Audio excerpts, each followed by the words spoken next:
We're going to start in the northeast of Gaza in Beit Hanun.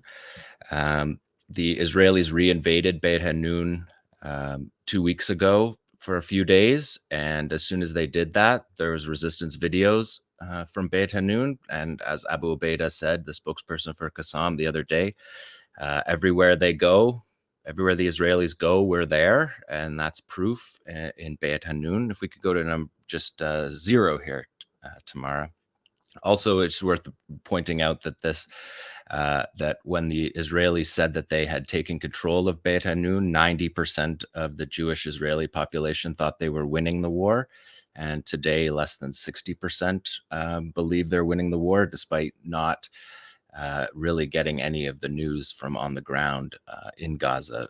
It's clear to the Israeli public that they're not winning the war either. So we're seeing here a Qassam Brigade's Yasin 105 strike against a D9 armored bulldozer built by Caterpillar in the United States, as we point out every time.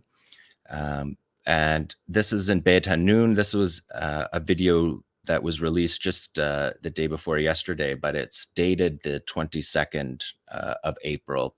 The Israelis are gone from Beit Hanun now, as they are from all areas of Gaza except for the corridor, which we will talk about coming up. So this is one of the more than 1,000 Yasin strikes against Israeli armored vehicles that we're seeing.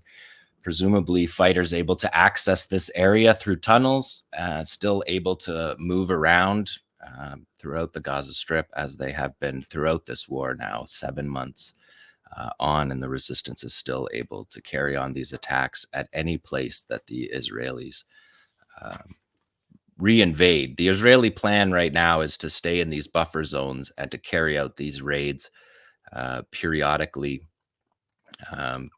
That's their intention.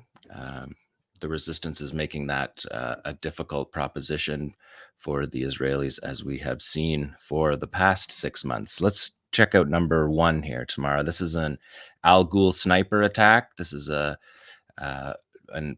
sniper attack also in Beit Hanun, also by the Qassam Brigades. We're looking at footage through the cameraman. This is something that we consistently see from the Palestinians: constant surveillance of the Israelis when they're moving around. And this is another Aloul sniper attack. This is one of 50 Aloul sniper attacks that the resistance has reported, and many of them that we've seen on video, and many of them we have shown here. This is again edited. I'll say that these videos are all from the last week. Again, I'm still reporting things that happened in the last week since you last saw us here on the show. And so this Aloul attack was one of 50, as I said, one of 50 sniper attacks, and we have edited the video. You don't see the soldier falling. And then you also don't see all of his comrades running away and leaving him, which is something that we have seen also through many of these sniper attacks. And the Israelis didn't claim casualties on this. We have been following their casualty reports, and we try to match them up. We know that they've been lying about their casualties. Their casualty statistics don't add up, even in their own numbers. The IDF said at the beginning, at the new year, that they were going to have a new transparency to their reporting. And that lasted for about 2 weeks till January 14th. And they haven't updated any of their numbers since then. So we've edited out this hit, and the Israelis edited out this from their statistics as well. But these videos, of course, always show us the reality that otherwise we wouldn't see if these units didn't have media embedded in their units. We wouldn't be seeing this, and we would just be getting the Israeli side of the story, as we heard from Ali before, that has just been full of lies since October 7th and is a core part of their information operations, clearly, that we've seen. So this sniper attack, we edited out the hit. Let's go to number 5, Tamara, because this week the 𝐄𝐤𝐿 Brigades released 2 videos, extended footage videos that we haven't seen before. This one to Al Jazeera Arabic, showing them rigging up a tunnel ambush, which you can see them here. This is the first time we've seen them inside tunnels, preparing the tunnel ambushes that we've seen. We've seen reports of more than 50 of them, as the Israelis attempt to.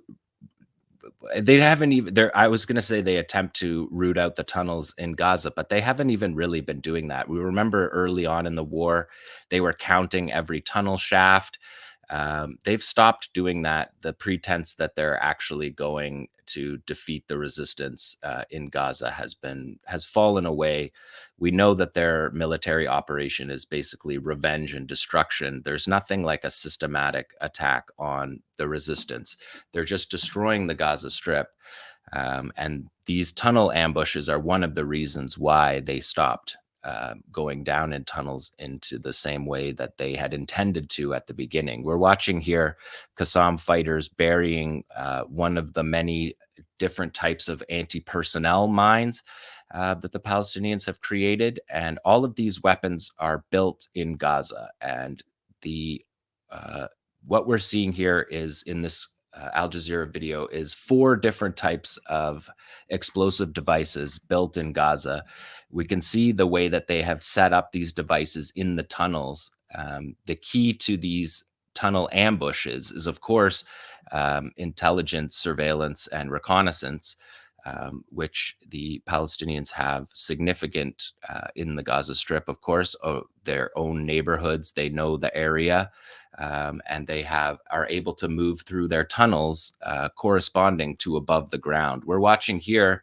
This is the first footage that we've seen of their jumping IED. This is an IED that 𝐶assam Brigades invented that shoots up 1 meter from the ground and then explodes into shrapnel. You can see the shrapnel radius of what they call the kill zone of these devices. Now we're looking at what they call a guerrilla action device. This is maybe the most famous of their IEDs, because we have seen the fighters literally attaching these devices to Israeli armored vehicles.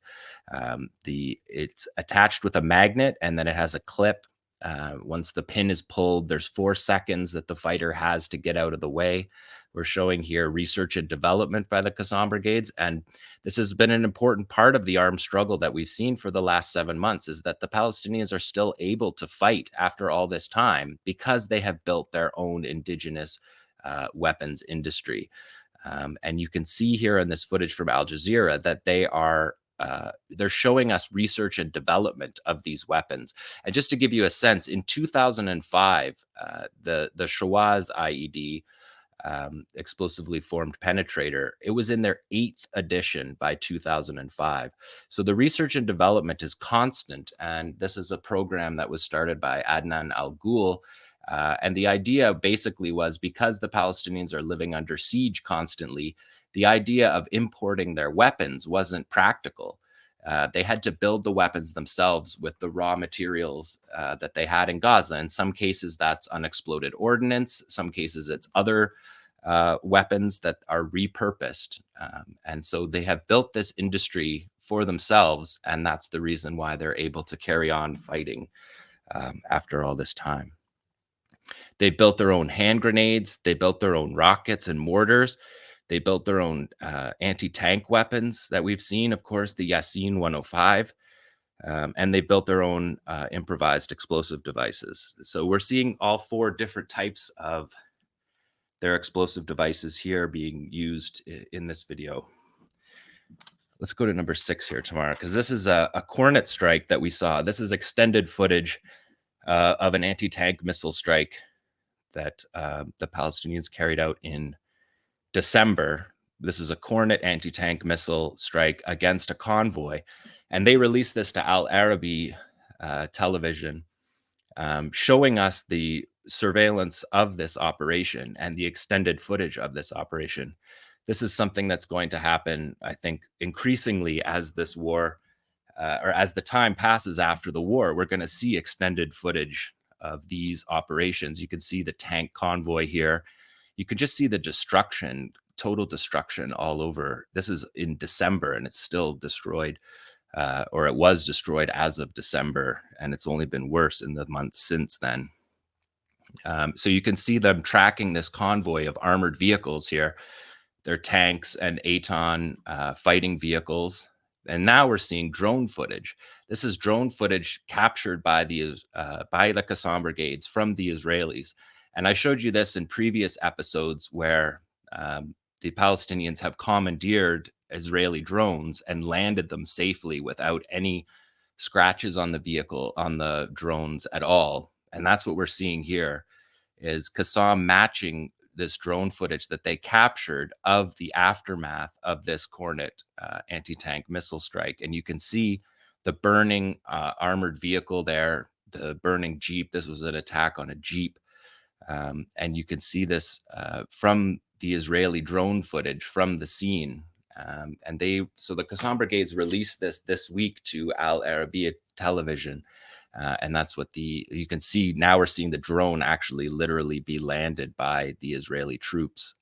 And so this is the kind of footage that I think we're going to see a lot more of this in the coming months, because the edits of the Qassam videos are very tight edits. But we know that they're recording before and after that footage. So I think we're going to see more of this. This is one of very few Cornet anti-tank missile strikes. This is a weapon that Hezbollah has used to great effect in Lebanon. And the Palestinians have these weapons, but we haven't seen them very often. This is an imported weapon. And we've seen it in Beit Lahia. This is Beit Lahia, which is in the northwest of Gaza. They seem to have the Cornet, but the Palestinians made the crucial decision of building their own anti-tank weapon, the Yasin 105 tandem charge. They built that weapon instead of building their resistance strategy around the Cornet anti-tank missile, which would be imported and subject to the siege that the Gaza Strip is under. And so that's not a practical resistance strategy. The resistance strategy that Adnan al-Ghul founded was to build their own weapons with their own raw materials inside the Gaza Strip, and to put these weapons in the hands of all of their fighters, rather than having a few specialized units that can carry out these weapons, rather than having to rely on outside sources for the importation of the weapons. That the Palestinians built their own weapons in the Gaza Strip. So we're seeing here footage of the drone that has been commandeered and landed by the Palestinians that shows their own attack from the Israeli perspective, which is just a very interesting video. That this is the first time Qassam has released a video of this sort. And they released it to Al Arabi television earlier this week. So if we could go to maybe number 8 here, Tamara. This is a Soraya al-Quds operation. The resistance has been targeting the corridor where the Israelis, the Netzarim corridor. I'll talk about that more in a moment. But this is rocket artillery. All the Palestinian factions have these rocket artillery, which is essentially the resistance equivalent of tank shells. And this is a fighter. The fighter's telling us in this footage, he says he salutes to his leaders, the leaders of Islamic Jihad, Ziad Nakala and Akram Ajouri, who is the head of the Soraya al-Quds, the military wing of Islamic Jihad. And the fighters are saying to their leaders in exile, we're here, we're in the field, all is well. And then they carry out this attack. And 5 factions have claimed resistance attacks, mortar attacks along this corridor, which we'll see in the coming weeks. And I'll talk about in a moment here on the show about the pier and the way that this corridor, Netzarim corridor, connects to that pier. So these are artillery operations. I like to bring these videos where they talk about their fighters and they salute their fighters, they salute their leaders. It's something that we've seen them do throughout this war, the Palestinian resistance, both locally and to their leadership in exile. And so I like to bring you these videos of these mortar attacks, these rocket artillery attacks. They're constant. These videos are released all the time, but the last few months there's so many videos to show, we haven't showed these. But these attacks are carried out constantly, and there's been more than 10,000 of these rocket attacks, according to the Israelis. That they also stopped counting those. 10,000 was a number that was also from early January. So these numbers are consistently going up. And to put that in perspective, as I've said a number of times, the 2014 war, there was 4,000 rockets fired. The 2006 war with Lebanon, with Hezbollah, there was about the same, 4,000 or 5,000 rockets. So we're talking double those levels of those famous rocket wars. And this has just become something that's normal because the Palestinians have been able to build this industry and have been able to fight because of building that industry. We'll look at number 9 here tomorrow. This is sorry, this is the PFLP Abu Ali Mustafa Brigades, and they're holding up a sign here. This is an operation from Friday, and it says, "For the soul of our comrade Walid Daka."